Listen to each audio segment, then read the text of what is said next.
Leo, this is your week ahead astrology forecast from Astrology Motivation by Born Without Boundaries. In these weekly videos, I review the major planetary aspects and transits and how they impact your natal sun and what that means for your bottom line. To enjoy this video, all you need to know is your birth date. Everything else, I will translate for you. I'm going to start off really broad with all the general sort of big stuff that's going on that everybody should know about. And then I'm going to focus down onto Leo's specific information, and then I will break things down into the 3 decans of Leo. Decans are groups of 10 degrees. There's a total of 30 degrees in every zodiac sign, so you have 3 decans. And by doing this, I can see what angles your natal suns are forming to other planets. Then I can derive how your natal suns are going to be impacted. Of course, your natal sun isn't the only thing that is interacting with these different planets, but ultimately your natal sun sort of colors the broad strokes of your life, so it's definitely the best place to start for a general reading. Your correlating birth dates, I will translate into, so I'll translate the decans into correlating birth dates so you know exactly who I'm talking about or what birth, depending on where your birth date is in Leo, you'll know which decan you fit into. If you want to get your natal chart, that's really the best way to get the specifics of exactly where your natal sun is located in the zodiac sign of Leo. It's free, it's easy. You need your birth date, which you already have, your birth time, and your birth location. And then in seconds, the systems will spit out a natal chart for you. And it's a wonderful thing to have. And basically, every astrologer's beginning journey, first step out the door is getting their natal chart. So enjoy that experience. So this is a big week. And to say that this is a heart-opening time period that we're going into for you guys specifically is a tremendous understatement. What the sun is going through right now is a huge heart opener because it's in opposition to Pluto. But Venus is now in Leo, and it will retrograde in Leo by the 23rd. This week is only from the 14th to the 20th, but very soon after Venus goes in retrograde, and she'll be with you guys for about 40 days because during that retrograde. And what does that mean? It means a lot of review of your heart, a lot of review of your emotions, a lot of review of what you value or how you feel you're worthy of being valued, and a lot of review of your banking accounts, banking slips, and finances in general. So this huge review is going to go on, and with courage, it will open your heart and help you transcend any blockages that have happened because it'll make you face them. Let's talk then about the big stuff. So Leo, 2 major things are happening this week, and one is, they're both happening on the 17th of July. One is the new moon, which definitely involves your ruling dignitary, the sun. That's how new moons are created. When the moon conjuncts the sun, this happens about 25 degrees Cancer. So it's in the 3rd decan of Cancer. And what does that mean? Well, new moons mean new beginnings. It means clean it out. Everything's evaporated, and now I can take something new in. It's a great time to welcome something into your life. But this new moon, being in Cancer, is a sense of I welcome health and happiness and thriving for my family. And any toxicity that's blocking it, and Pluto's right there, this opposition to any kind of new beginning, right? This something that's hidden, something that's shameful, something that's that's been repressed, or something that isn't talked about. Well, guess what? The sun is challenging that to bring it out, and it's square to the nodes. This new moon is happening square to the nodes, and the nodes are also shifting on the 17th. They're going from Scorpio and Taurus into Libra and Aries. So this whole sense of consciousness shifts in order to change or crack open whatever needs to be cracked open in order to shed light on and get rid of these toxic blocks that are happening inside. So expect this to be a very profound new moon, because this new moon is actually helping you discover new you, your new ego, the new way of your presence or being seen on this earth. So it can really kind of motivate you or become the toggle point at which you basically start a new mentality or a new mindset or a new mentality of how you look at the world. The shifting of the nodes happens every 18 months.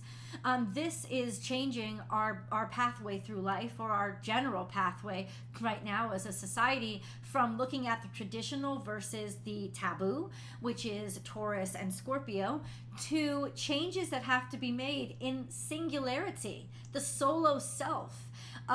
With regards to partnerships, and have we gotten too comfortable in partnerships, or how should we have made partnerships a bigger part of what we are as individuals? So these two aspects will now become sort of a major theme that we start to see play out in global mentality. It'd be interesting to see how everything works out here.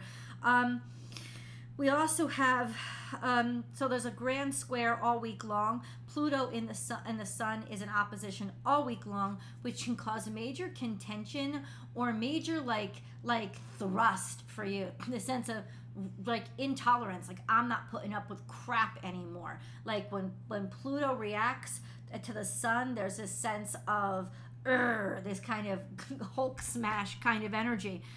And the south node, north node means this is a toggle point or a turning point, turning a corner in your life. We also have Pluto for the next decade, basically, actually a little over a decade, trying to Pluto is trine to Neptune. No, Pluto is trine to Uranus and sextile to Neptune. You know what that means? It's almost like the rise of the freak. And I don't mean to say that in a derogatory, I mean the rise of what was once downcast and put aside. The rise of what was once thrown away and told it's garbage.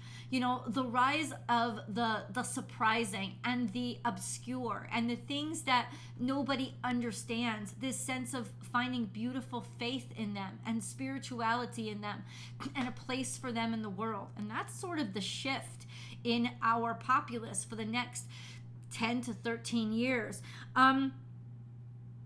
We also have this week Mars opposite to Saturn, which is creating a lot of contention and a lot of restlessness and resentfulness, a sense of always being held back.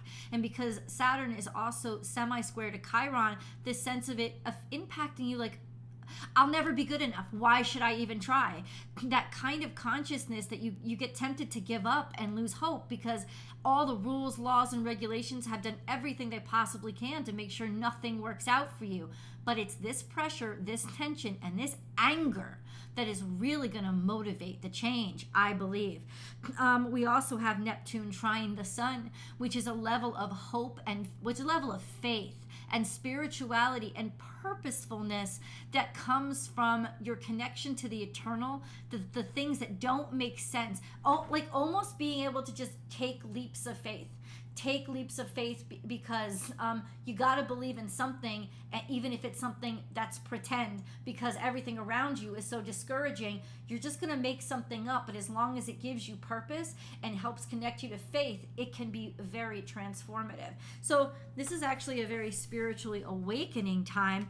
Another very agitating aspect all week long, including when the node shift and the new moon during this.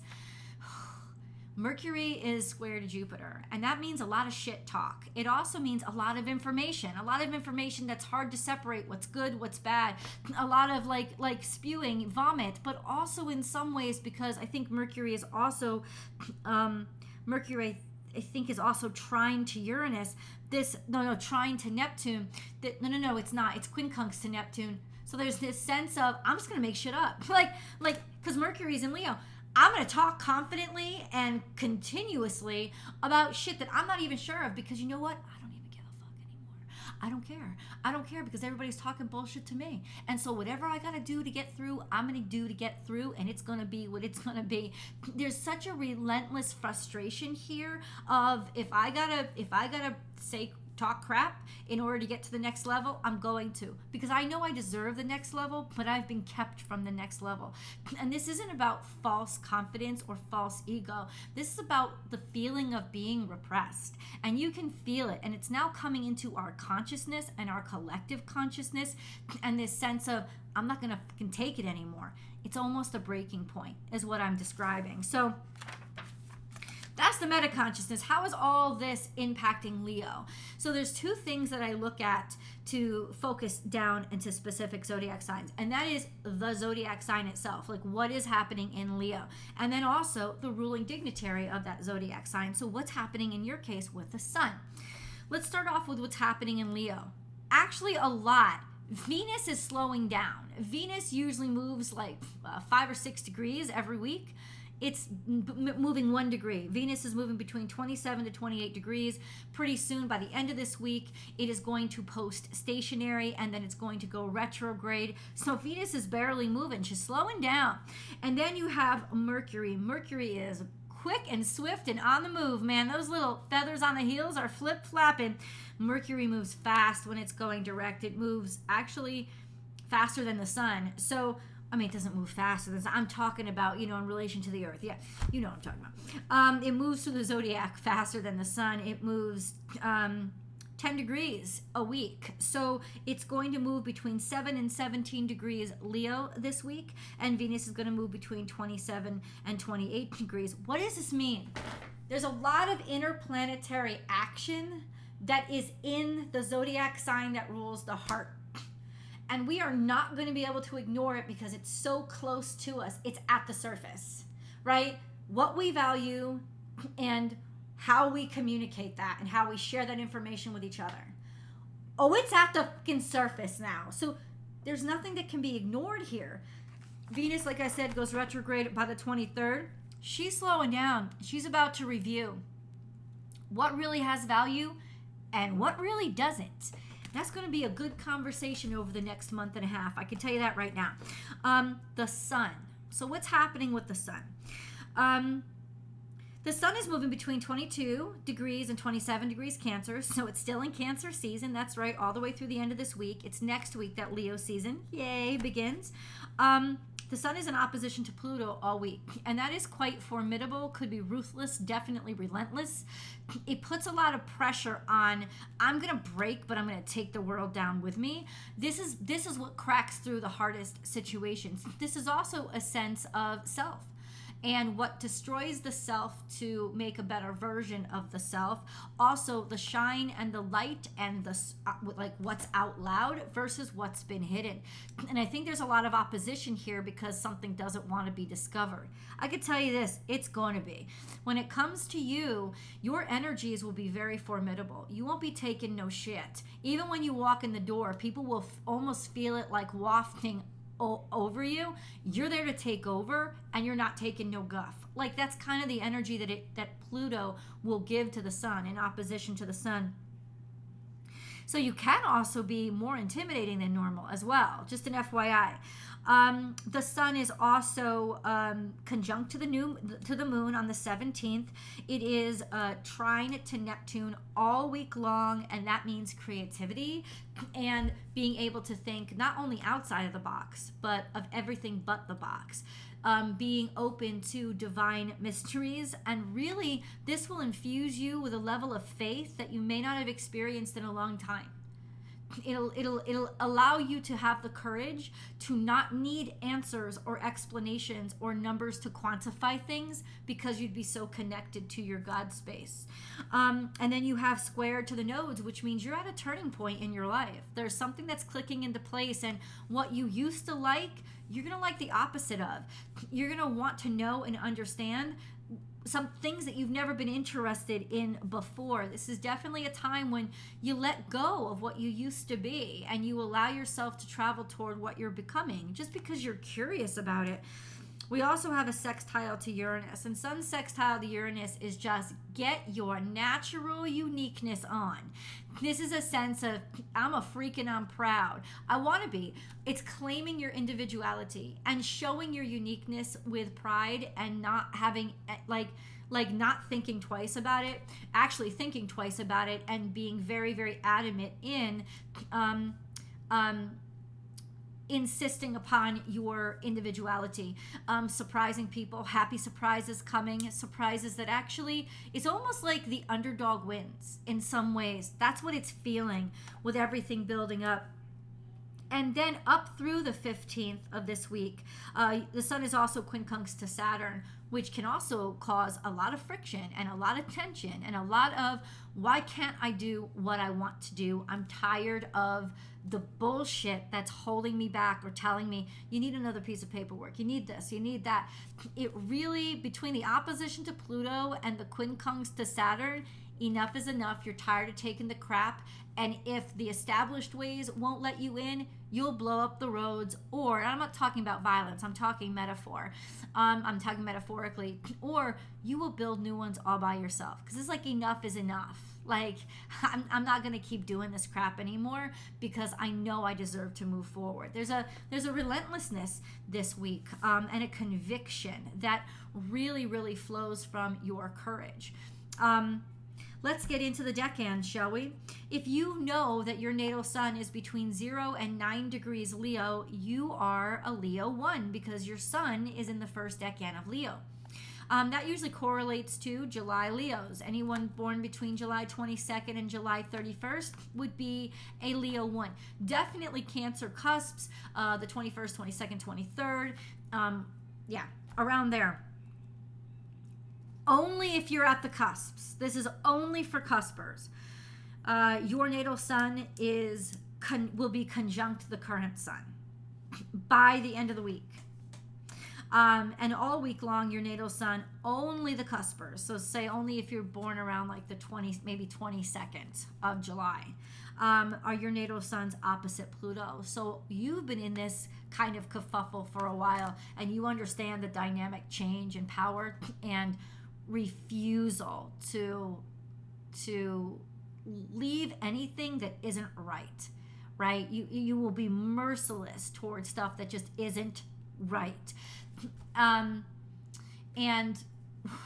that's going to make the new moon so intense for you and so crazy. And if there's not dynamic changes in your life, in your own sense of self and ego at that point, there is going to be.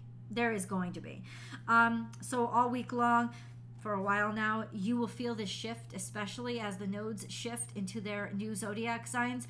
You'll feel your consciousness shifting, and the way that you're thinking of the world in terms of what do I have to change or mature in my life will suddenly focus on partnership versus singularity.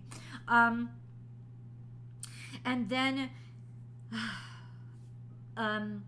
through the 16th, your natal suns are also going to be, especially if you're born toward the end of the first decan, so around, say, not the cusp of Cancer is what I meant to say. I apologize. Not the cusp. Right. If you're born toward the end of the third decan, the first decan, so that would be around, say, the 30th, 31st of July, your natal suns are conjunct to Mercury. And what does that mean? It means fluidity with speech. It means having a lot to say. And it's almost like you guys are just going to explode and be heard. Plain and simple. You're making this communication happen. This is like, you're not going to take it anymore. I would not want to go up against you around this time. This is also a sense of your words will be extraordinarily powerful around that new moon. You have to manifest, because your manifestations will be immediate. This is a sense of your words have so much strength around this time. So please, please, please use it.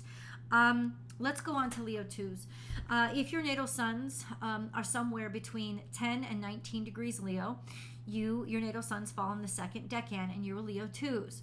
This would correlate to, say, the first 10 days of August, so August 1st through the 10th. Your natal suns from the 16th on are conjunct to Mercury. So this becomes a very powerful time for your thought process, as well as you wanting to communicate and express yourself. Conjunction in Leo, Mercury conjunct their natal suns is you speaking and you being heard, and you talking and having a platform to be heard on. So definitely use your words, because they have a lot of power, written or spoken. All week long, your natal suns are square to Jupiter, especially when they are conjunct to Mercury toward the end of the week. Let me just say this. You're going to be doing a lot of shit talking. You're going to say anything and do anything and legitimately flurry people with words in order to get what you want and make sure that you move on to the next level. This is a lot of information coming out too quick, too fast, but it's going to come out, and it's probably going to come out of your mouth. This is still a very, very powerful time to manifest for you and to use your words to take action and to make change.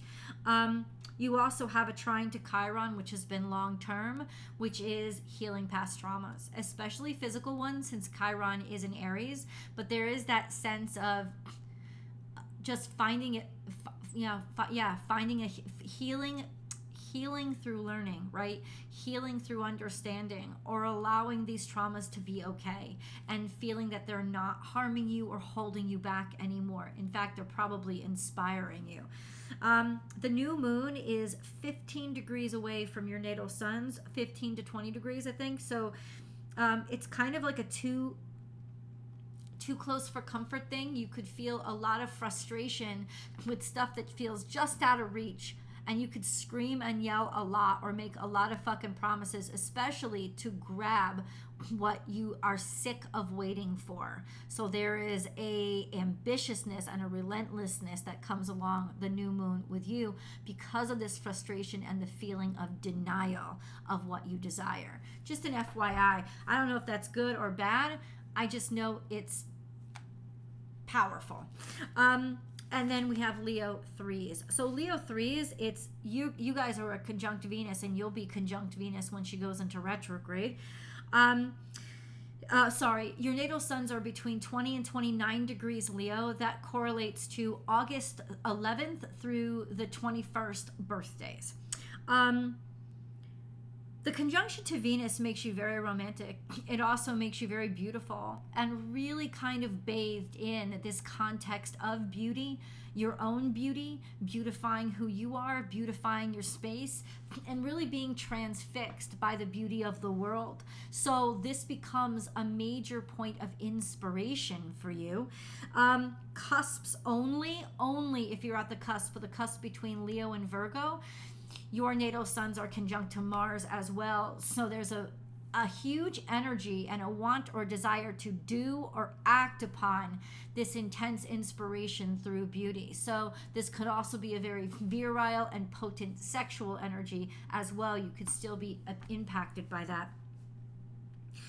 You guys will pretty much be around 30 degrees from the new moon, which means it could be highly frustrating for you and bring up a lot of agitation that kind of makes you want to pop, that kind of makes you want to say something, do something, or act now. Hopefully you can learn from these actions, the things that have frustrated you, stubbornnesses. It could be that your own stubbornness is revealed to you, and as frustrating as that is, it's also a beautiful way to release energy through learning, through understanding, and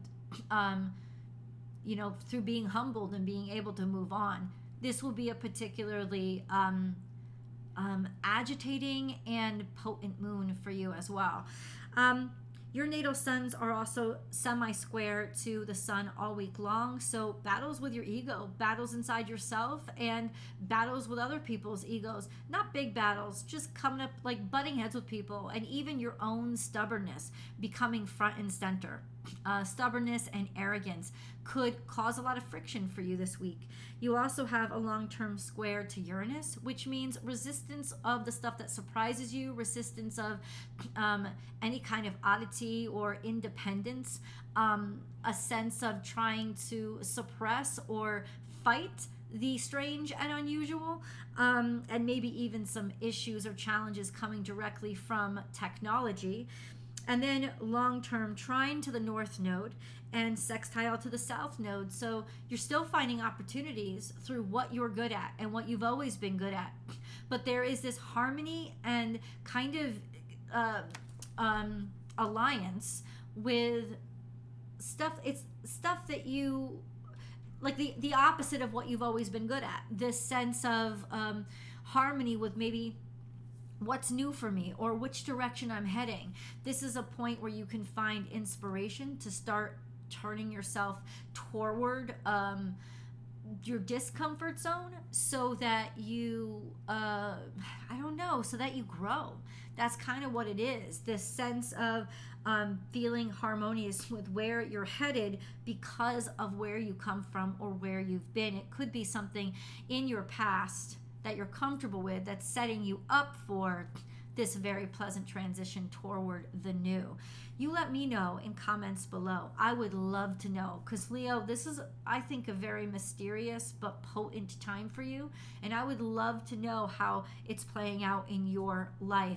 Please do subscribe to this channel so you help astrology motivation grow, and then come on over to Born Without Boundaries Tarot for your week ahead tarot card reading. I can't wait to see you guys there.